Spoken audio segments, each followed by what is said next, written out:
This is a Jmix exclusive.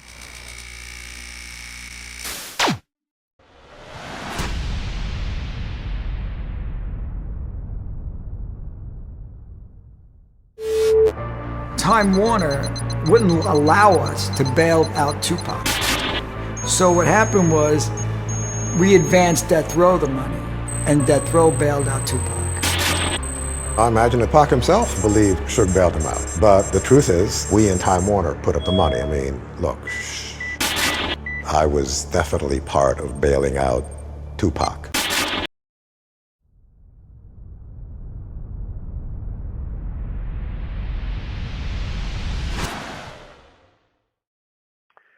Suge was a very big presence over his life, a foreboding person, foreboding man, and when you need to pay back a man who, see, Tupac thought that Suge bailed him out. He thought that Death Row did, but really Interscope did. Interscope just couldn't make that public that they put that money to bail him out. But you know that Interscope put the money up, right? I mean, Absolutely. Okay. I even heard that Madonna helped facilitate that. Well, he did. Madonna did through Ted Fields and Interscope.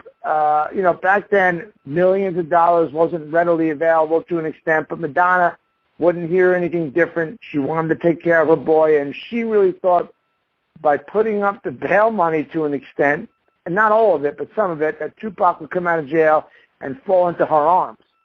But he made that known. Tupac, it was very hard for him to say, thanks for the bail, but fuck you, gotta go. He just couldn't lay in bed with her, and that caused some resentment.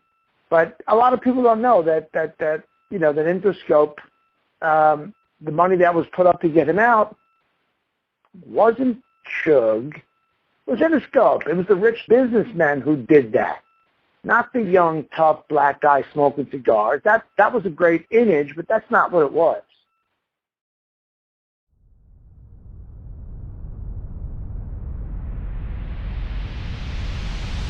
This guy, Roger Hunt, he's asked several questions. Welcome to the show, Roger. He asked, and I want your take on this too. Now, Jimmy Iovine'S recently came out and said that Interscope Records actually bailed out Tupac. Do you have an opinion on that? Well, I mean, okay. So Jimmy Iovine's take on things is that Interscope bailed Tupac out. Well, technically that might be true.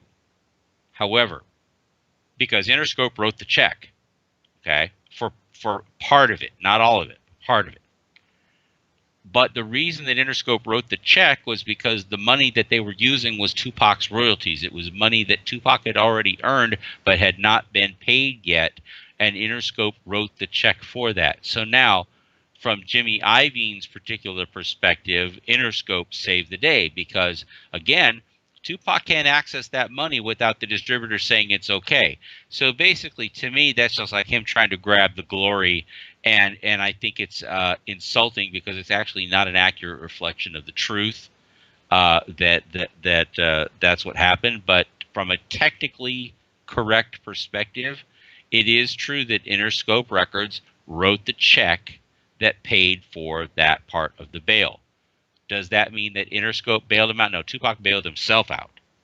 But Interscope was the one who wrote the check. So I just think it's kind of it's one of those situations where, yes, technically you're correct, but everybody knows a little bit better, and it just shows that people just don't want to acknowledge the truth. And I spoke to AJ Benza, and he was real close to the situation. I've heard this before from inside sources, that even Madonna was trying to help financially with that bail. So for Jimmy Iovine to take complete credit for it, especially with the royalty money that RJ brought up, I think is kind of a farce. Ray Will, I'd like to say, where did the rest of the bail money technically come from? If you look at Tupac's prison contract, the first page of that contract is a management deal with Suge Knight. Now, unless I'm mistaken, RJ, when he signed over management rights to Suge Knight, did that not allow Suge Knight to access his royalties? Oh, he didn't sign his rights over to Suge Knight. He signed his rights over to David Kenner. David Kenner, yes. He made David Kenner his power of attorney, and power of attorney means you have access to everything. You can make everything happen on behalf of somebody else. He gave access to his money, and even in the agreement, there's a stipulation that money was going to be immediately used and taken to pay for certain things. So it wasn't like Tupac just said, "Yeah, you can deal with my shit," and then just forgot about it. There was actually in the agreement itself certain things that where money was going to be spent immediately on, and it was the next day that David Kenner did have access to Tupac's money and actually did start making withdrawals from the royalty accounts and getting his money. So the answer to that question is that yes, David Kenner had access to Tupac's money.